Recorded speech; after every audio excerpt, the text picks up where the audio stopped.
Oops. I've been with the County Office of Education for, this is my 7th year. Before coming to the county office, I was in a local school district for 20 years. 15 of those years as a classroom teacher. I must say being a classroom teacher is the best job I've ever had.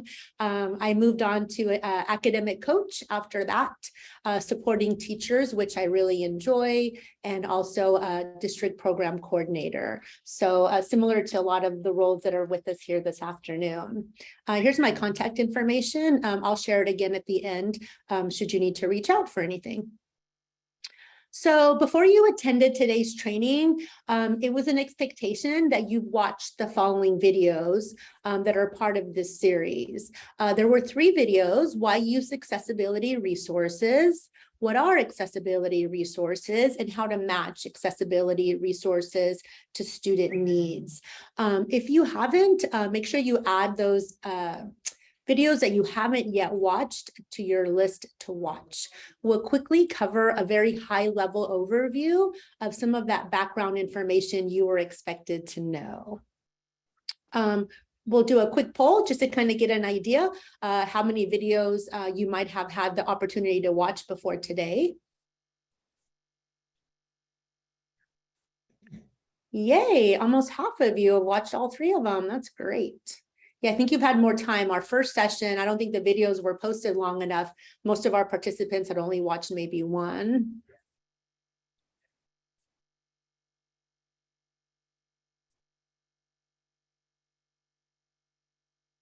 This is great. I think you're still going. Tina, you'll share those results when they're ready. Yeah, I think we're good. We have a good mix of folks.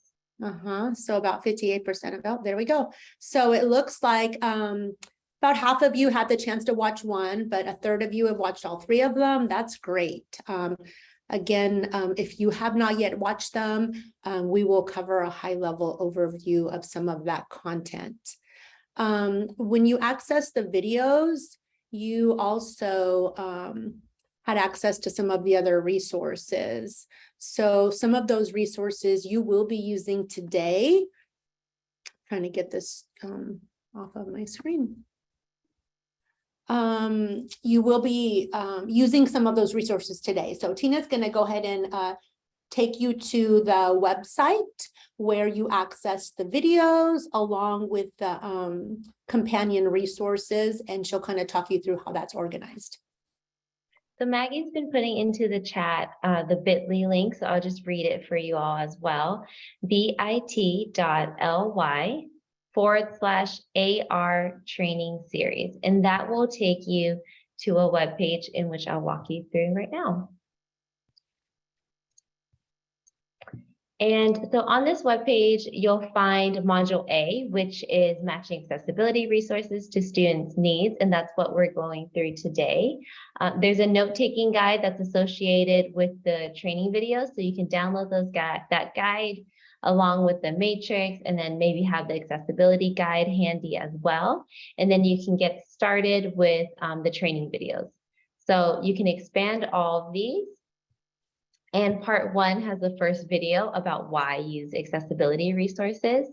And there's additional resources for each video. So for the part 1, why use, we talk about the importance. So there's a video that you could watch as an option. And there's also a TEDx video that we've shared in the past during different trainings that folks have found useful, not directly in relation to accessibility resources, but definitely an optional video that helps you get into a different mindset. And then part 2, we have what are accessibility resources. And so there's a training video for that. And then the additional resources that go with it are the accessibility resources demonstration videos. So that's a web page, and I'll select it right now, that will show you various demonstration videos of universal tools or designated support. So they're very short. You'll see there's 1-minute, 2-minute videos that just show you how to use that tool in the test delivery system. So that it's exactly what the students would see. So ideally, you would show these videos to students who might find them useful. So if a student really wanted to see what a color contrast looked like, or you wanted to see what that looked like, you can watch those demonstration videos. Other resources for part 2, what are accessibility graphics. And these are currently being updated by the CDE right now. And so they expect to release updated versions for 22-23 later this month. And so it's a very quick, easy to digest graphic organizer for each of the assessments. So for ELA, for instance, that we're looking at, there's going to be universal tools, designated supports, and accommodations, and then the resources for each of those. So that's going to be very helpful resources, as well as the Smarter Balance guidelines and a Smarter Balance accessibility webpage that you can explore. Lastly, part 3 is how to match. And so we go into a case study on how to match accessibility resources to a particular student. And we use 2 different tools to do that. The first tool is the CAASPP tool, and we'll talk a little bit about it today too. And that is a web-based tool that allows you to select resources. And then there's a video, demonstration video on how to use that CAASPP tool if you'd like to watch that. And then there's also an accessibility resources planning tool, which is a PDF document that Lilly has created as a resource for connecting UDL to accessibility resources. So we're going to go through this tool today, but just have that handy as we go through. And then applying your learning is what you're attending today, the hands-on training in today's session too. And so there's a PowerPoint presentation associated with that if you'd like to follow along. And then lastly, an optional video if you are the LEA coordinator that has to assign student test settings to students and TOMs. These are some resources for you. And with that, I'll hand it back over to Lilly. Awesome. Let me share my screen.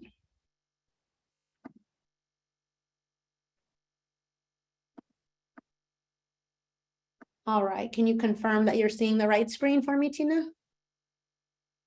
Yes, I can see your screen. Awesome. All righty, so lots of great resources on that webpage. I strongly encourage you to kind of save that in your favorites. Lots of great resources you'll be referring back to.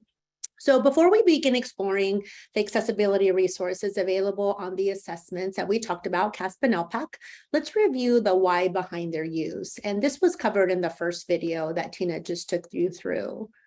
To help us consider the importance of accessibility resources, we introduced an imaginary student, Patrick, in the first training video.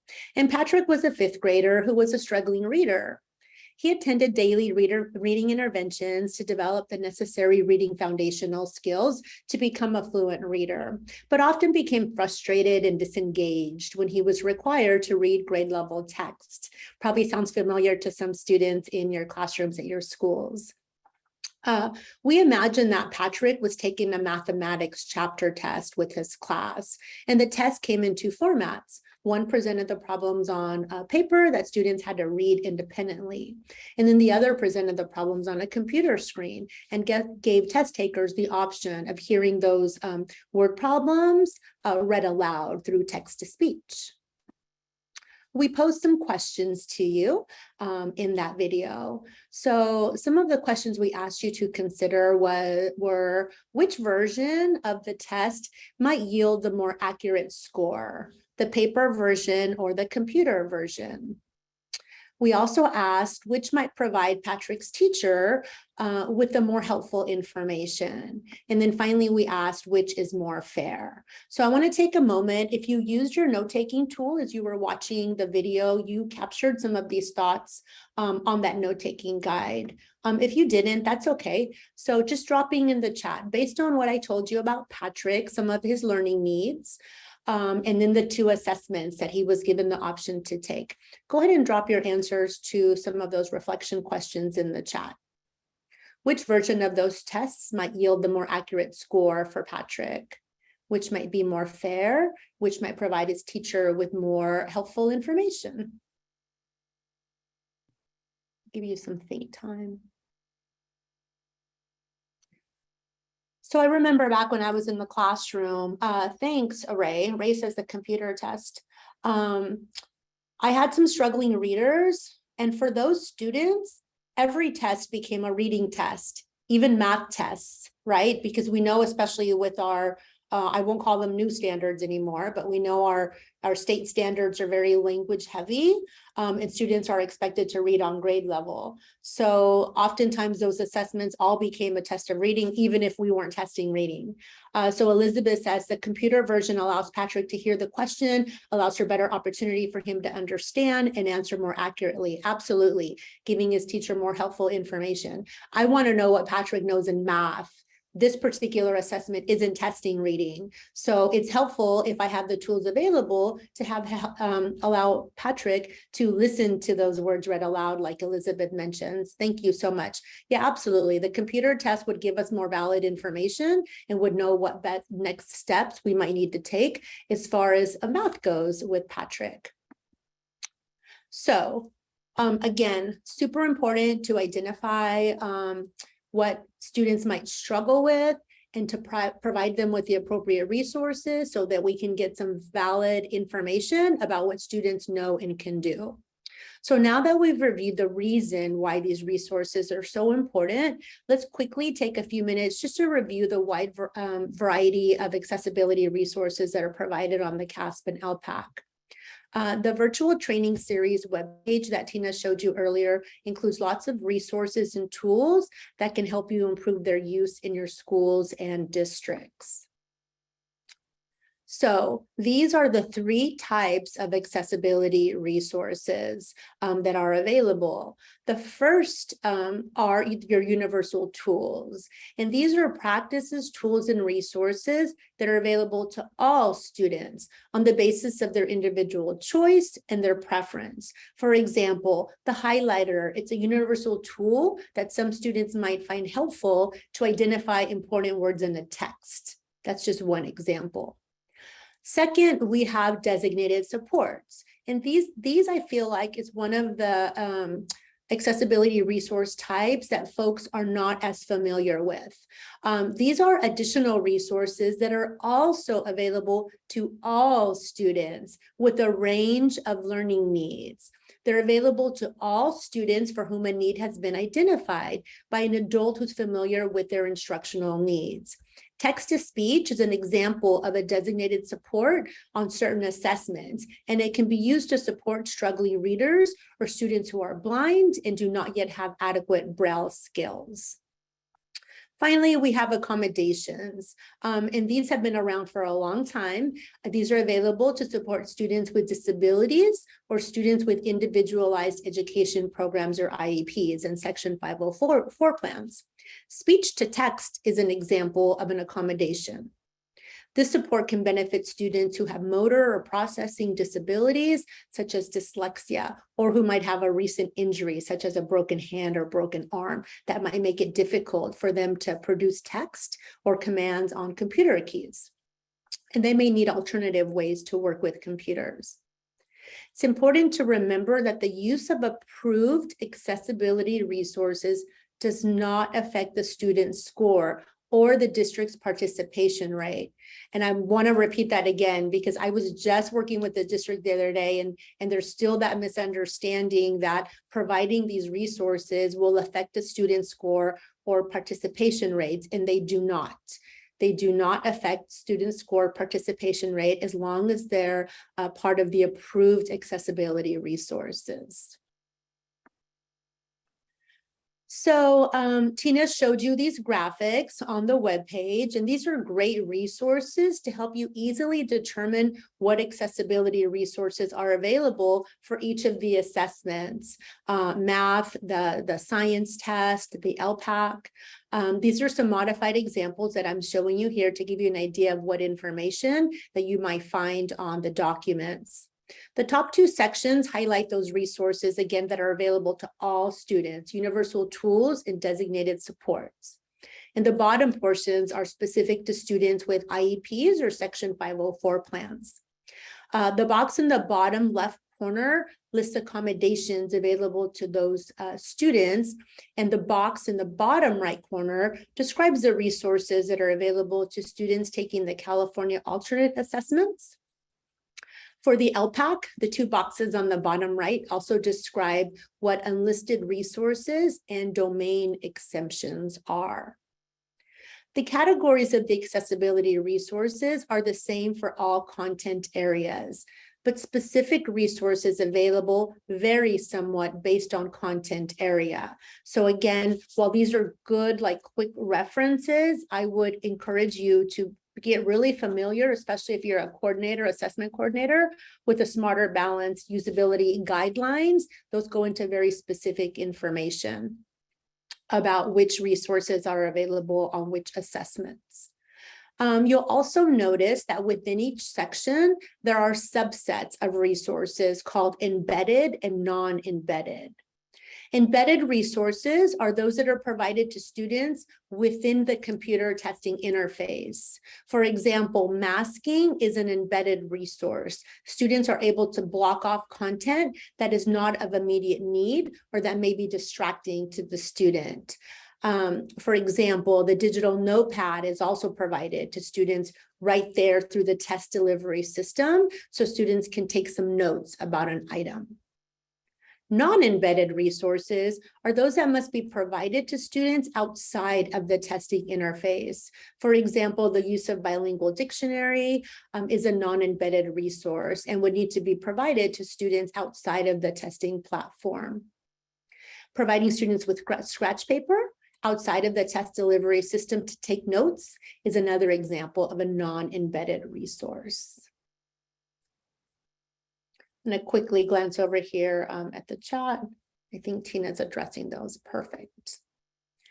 All right, so a quick reminder about how UDL really provides a framework and suggestions to help educators design learning experiences and assessments that take into account the incredible variability that's inherent in all of our learners. The UDL framework is guided by three main principles that are shown here on the screen. First, there's that principle of engagement, the first box, and this is connected to the affective network of the brain that regulates students' attitudes and feelings about incoming information, as well as their motivation to engage in specific activities. Think of it as the why students want to learn and engage. Resources in the area of engagement address challenges related to recruiting interest, sustaining effort and persistence, and self-regulation. Next, in the second box in purple, is the principle of representation. This is correlated to the recognition network that deals with incoming stimuli and affects what students learn.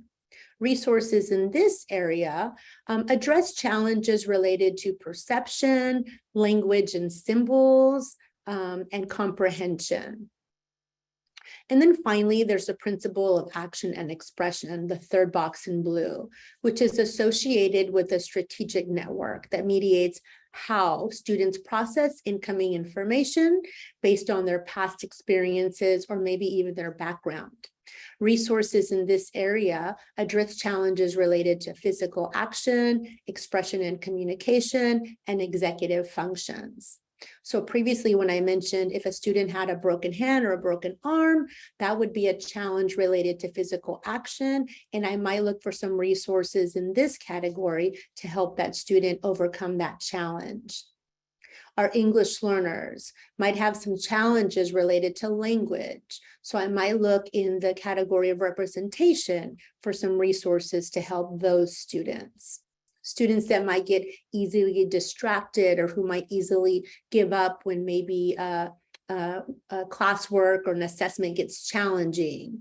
For those students, I might look in the area of engagement to see what resources I can use to help students overcome those challenges.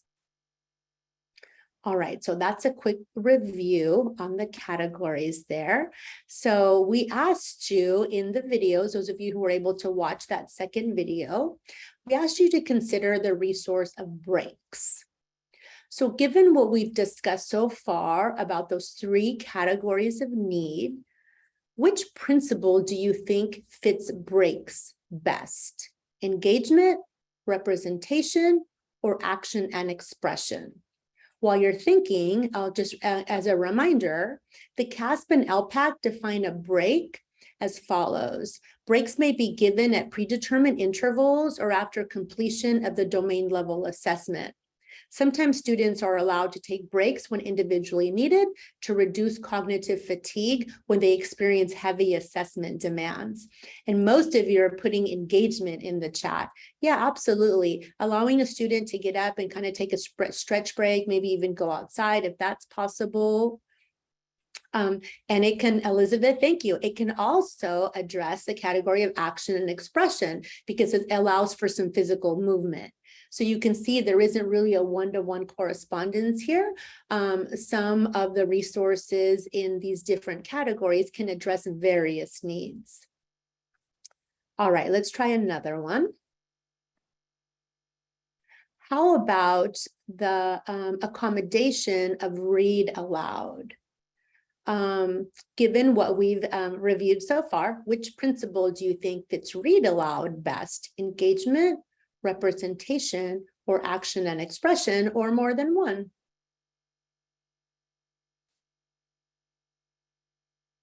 All right, Laura says representation. It's presenting the content in a different way for the student, right? They're listening to it rather than reading it in text. Yeah. It could also support, thank you, Elizabeth. Yeah, it can also support the area of engagement, right? Because it helps our struggling readers to help them sustain effort when it might get difficult. So Elizabeth says engagement because it helps to sustain the student's effort and removes that language barrier. Absolutely, for our English language learners. Thank you. So for our English learners, especially, it's important to identify students' literacy skills in their primary language to help determine whether some resources would help or hinder a student. I wouldn't want to provide translation to an English learner that maybe isn't literate in their primary language. So that's important information we want to find out. What I want to also emphasize is these accessibility resources should not be provided to students based on their identity in a student group. For example, all English learners will receive text-to-speech. We want to avoid that, and we want to provide these resources on a student-by-student basis, and we're going to kind of practice how we can do that.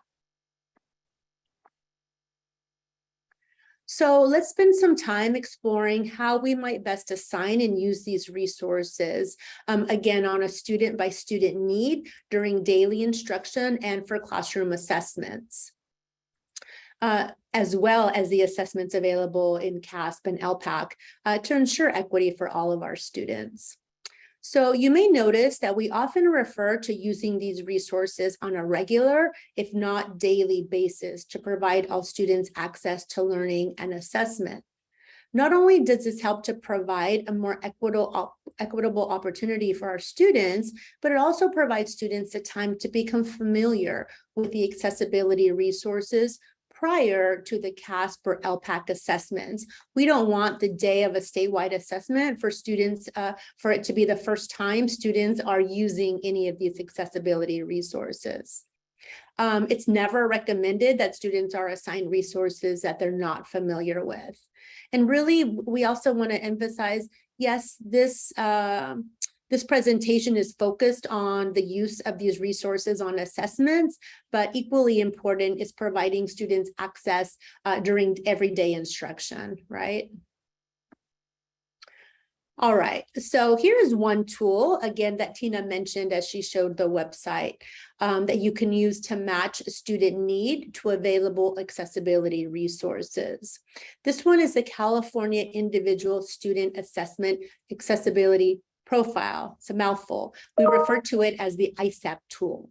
And this is one tool that can be used to help match the student's needs with the appropriate resources. The ISAPP tool is used to find detailed information about available accessibility resources and plan for entry into the system that CAASPP and ELPAC coordinators use, called the Test Operations Management System, or TOMS. Keep in mind that the ISAPP tool is not a requirement for identifying accessibility resources, but just one of several options that are available to you. The ISAPP tool is now available online, and there's also a demonstration video on the website that Tina showed you, and I would strongly encourage you to watch that demonstration video. It provides a step-by-step guidance on how to use the ISAPP tool. And there's also a user's guide that you can download if you've never used the ISAPP tool before. Another tool to help match accessibility resources to student need is the Accessibility Resources Planning tool. And as Tina mentioned, I designed this resource really based on teacher input. Teachers wanted like a menu of options they can have to try some of these accessibility resources out with their students. This tool organizes many of the accessibility resources that are available according to their connection to the UDL guidelines. This is not an exact one-to-one correlation, but you may find this is a helpful tool in connecting the needs of students with the appropriate resource. So I'm going to just take a moment. Hopefully you have accessed that from the website, and I'm just going to kind of walk you through that quickly. On the screen, you're seeing a modified image of what the tool looks like. So the first page of the planning tool gives you a little bit of information about accessibility resource and their importance. And then you'll see the key that we use for the resource types. We'll use U for universal tool, again, available to all students. We use DS for designated support, available to all students with a predetermined need, and then A for accommodation, available to those students on active IEP plans or active IEPs or 504 plans. Unless otherwise noted, so when you start getting into the tool, you start seeing some of the accessibility resources, unless it's otherwise noted, each resource is available on CAASPP and ELPAC assessments, as well as the California Science Test. So let me take you kind of to the first page. So if you're on the resource, I'm on page 2, and you'll notice again the 3 columns that match the headings that you see on the screen: engagement, representation, action, and expression. And then you'll see the accessibility resources listed along with the resource type. Then you'll also see the classroom practice, right? That is similar to the accessibility resource, because as we mentioned, we want to provide these resources during daily classroom instruction.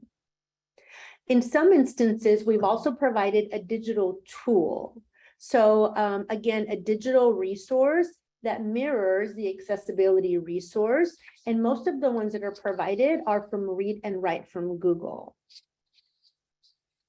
All right, so I hope that is a good kind of overview. We're going to practice using this tool here in a moment with a case study. So I'm going to pause for any questions about how the tool is organized.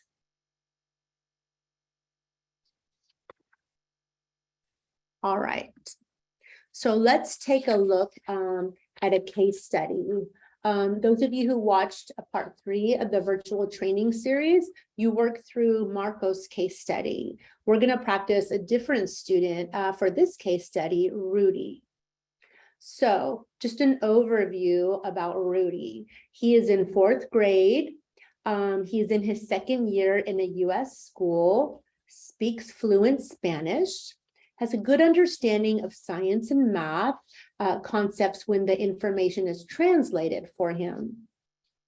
He reads a little below grade level, reading at a 2.0 grade level equivalency. He finds it helpful to read aloud when reading English text. And he gets discouraged when sitting in one place for too long.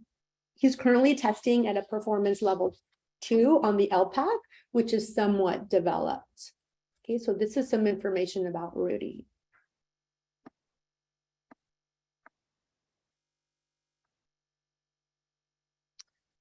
So as we're thinking about matching students' need to accessibility resources, we always want to start with their strengths. So given what you know about Rudy so far, what might be some of his strengths that we can use as we make some decisions about ways to support his learning needs? What are some of his strengths? Perfect. Anna says he's fluent in Spanish. Yep. In his understanding concepts when they're translated for him. Yeah, and Elizabeth says he also likes science and math. He is finding it helpful. So he's already found kind of a coping mechanism, right? By reading aloud English text, he's finding that that's helpful. Like science and math, perfect. Okay, so those are some of his strengths. Let me reveal what some that we might have come up with. Yeah, absolutely. So you came up with has an interest in science and math, fluent Spanish speaker. We can definitely use that. And he has developed some coping strategies to overcome his challenges to reading. Okay, so now that we've identified his strengths, so notice I didn't go immediately to what resources I'm providing to him. I'm thinking about strengths, and then I'm going to intentionally think about what might be some of his challenges. So drop what additional challenges you might identify based on what you know about Rudy. And drop those in the chat. Yeah, he's reading below grade level, right? Good.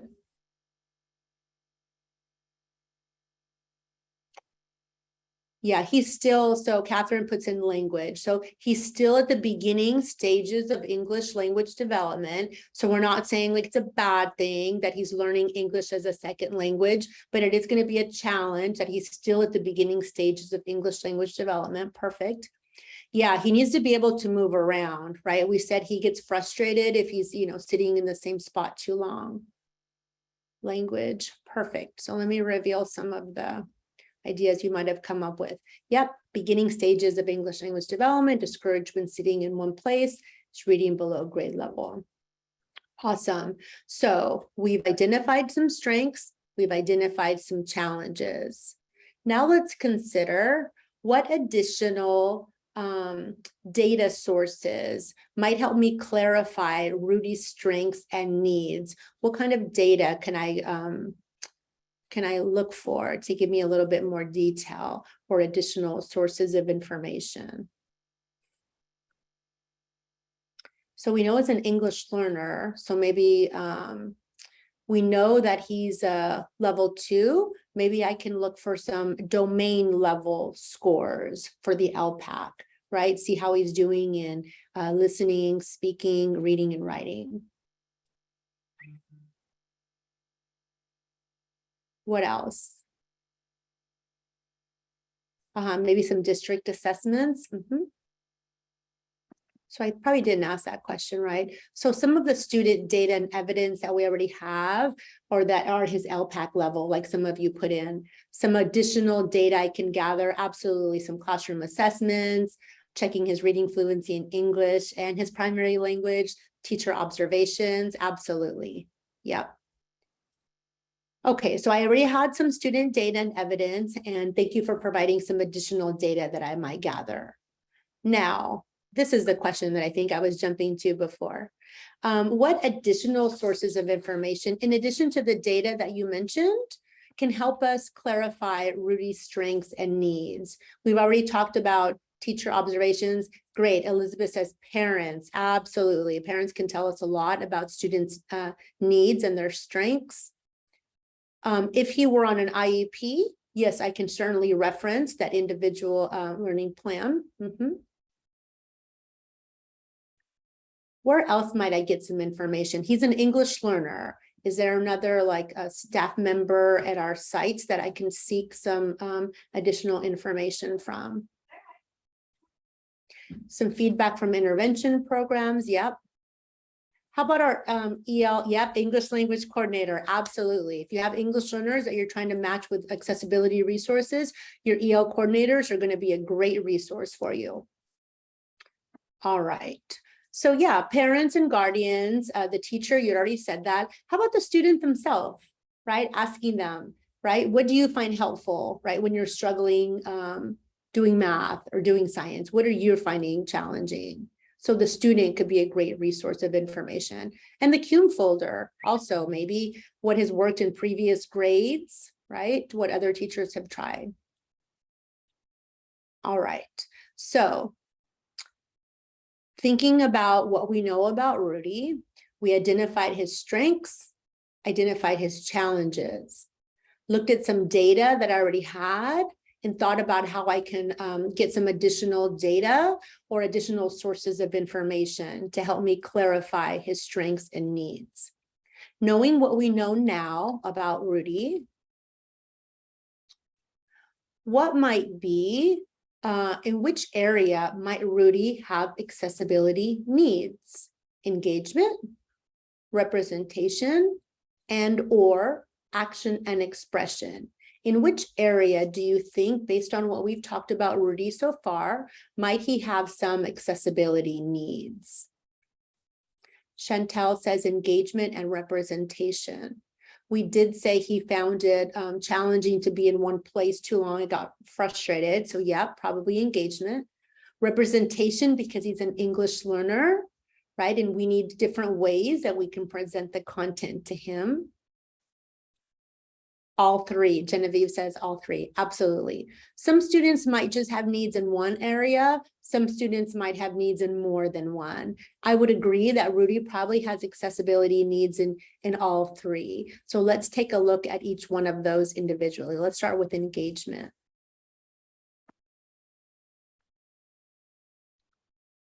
So when considering what resources to try with Rudy to help him overcome his needs in the area of engagement, we identified that his teacher might consider providing Rudy with breaks during classroom instruction, right? So here you see breaks is a universal tool. We have the U there. On the ELPAC, extended breaks would be considered an accommodation. You see the A there. The common classroom practice might be to allow students to pace themselves while completing work. And students may take a break outside to refocus. So this is the information that the accessibility resources planning tool provides. What's the accessibility resource and what's the classroom practice that we can try? The teacher could also teach Rudy to use breathing techniques and stretches to encourage breaks. So we can also consider what resources to try with Rudy to help him overcome his reading difficulties. So this was a need in the area of representation. To help Rudy overcome this challenge during instruction, his teacher can have him use translation glossaries. And you see that here, DS. That stands for Designated Support for Mathematics and on the California Science Test. If this resource is helpful to Rudy during classroom instruction, the teacher can have him practice using the resource on a practice or training test to help him become more comfortable using the resource in a testing environment. An English glossary is a universal tool that Rudy can use in classroom instruction and on the English language arts, mathematics, and science assessments that he takes. And an illustration glossary can be used during the mathematics instruction and on mathematics assessments. All of these resources are listed in your accessibility resource planning tool. During instruction, his teacher can even help Rudy make use of some of those tools at the back of textbooks, right? Those glossaries or illustration glossaries that are available at the back of textbooks. All right, so let's think about the last category here. Let's consider the category of action and expression. Because Rudy is at the early stages of English language development, he can benefit from accessibility resources to help him communicate in English. So I'm going to have you take a moment here. Don't put them in the chat here yet. Just take a moment to consider what resources from that last column, action and expression, might his teacher try with Rudy to help him overcome the challenges to communicating effectively given his current level of English proficiency? Think about what are some resources you might try in the classroom with him.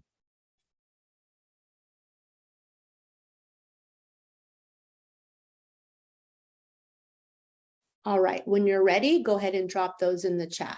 What are some accessibility resources you might have Rudy try to help him express himself in English? So Elizabeth says dictionary. Absolutely, a dictionary is something I would provide to my English learners in the classroom. So speech to text, that is listed in the action and expression category. Now, the difference with speech to text, imagine it's almost like the highest level of support, right? So think about scaffolds. You want to start with kind of lower level scaffolds before you do too much, right? So again, given we really know that he's at the beginning levels of English, but I'm not sure that he might not need speech to text. He might, but yes, that's one that's listed there. Developing coping strategies when he's feeling frustrated. The translation tool, Yesenia says translation tool. Absolutely. So I will equate a translation tool with a bilingual, maybe instructional aid that you might have sitting with your English learners, right? Do you ever have bilingual aids that are translating for students? In third grade, I once had a newcomer student and he had an instructional aide that was sitting next to him and she was translating for him. So that would equate to these translation features, translation tool, absolutely. Thesaurus to help him with his vocabulary, teaching him note-taking, dictionary, absolutely. So word prediction, right, is where they kind of type in the word and the technology completes the word for them. Definitely will take some practice using those types of tools. Note-taking, pairing student with another student that speaks the same language. So that would kind of equate to the student telling the other student something. So I'm thinking about, I want to go back to speech to text. Speech to text is you're telling somebody what you want to say and they're writing it down for you, right? So again, we might need more information about Rudy, to what extent he might be able to write in English. That might be more support than he might need, but I kind of made me think about that when you said pairing a student with another student that speaks the same language. That would be a great support. Masking, absolutely, Lenora, to help him maybe hide information that is not needed right now, to help him just kind of focus his energy on a smaller chunk of text at a time. All great ideas. Again, think of accessibility resources as scaffolding. Start with your lower level scaffold first. So you're going to have a time to practice that again and to kind of talk to your peers about this with a new case study. And this is Carla. So I have Carla's information that you can see here on the screen. She's in 6th grade. She's a native English speaker, different from Rudy, below standard in all content areas. She's reading at a 2.5 grade level equivalency, so also reading below grade level. She has strong computation skills in math.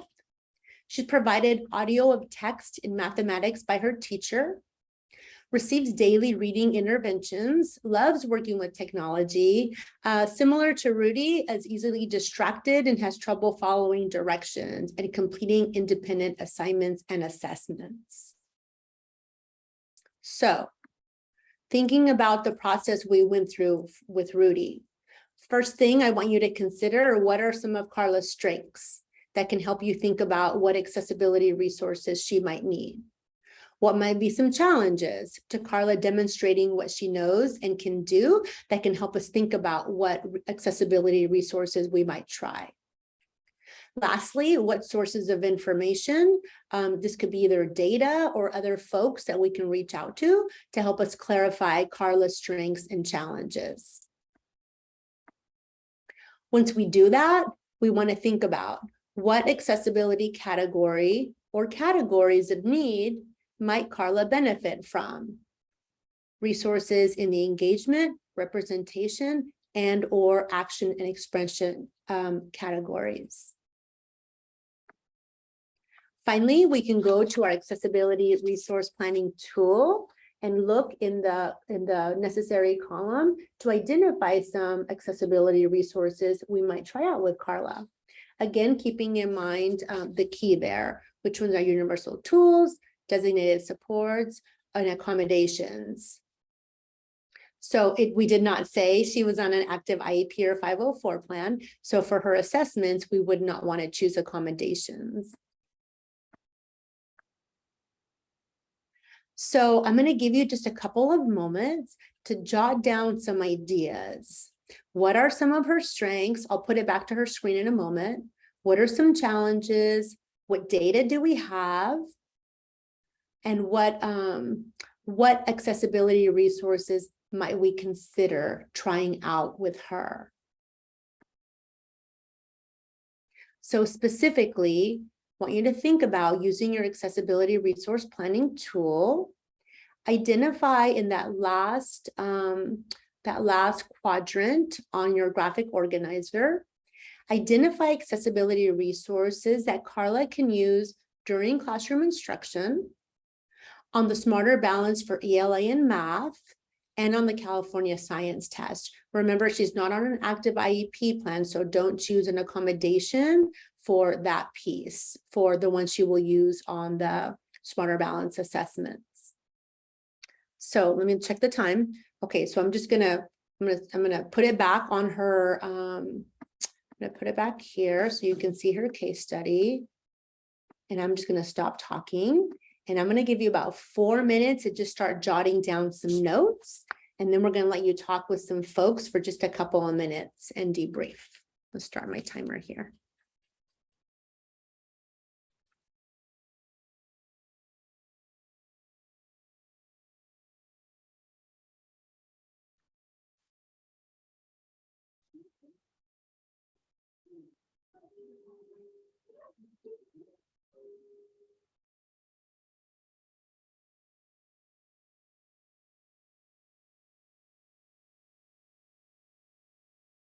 All right, so it's okay if you're not finished, as long as you started jotting down some ideas. We want to put you into breakout rooms for about four or 5 minutes, just to start kind of sharing some of your thinking around what some of Carla's needs were, or what are some of the accessibility resources that you chose. And then we'll bring you back and we'll close out. So Tina, when you are ready. Again, just sharing your ideas. It's okay if you did not finish your graphic organizer. All right, you can join your breakout session.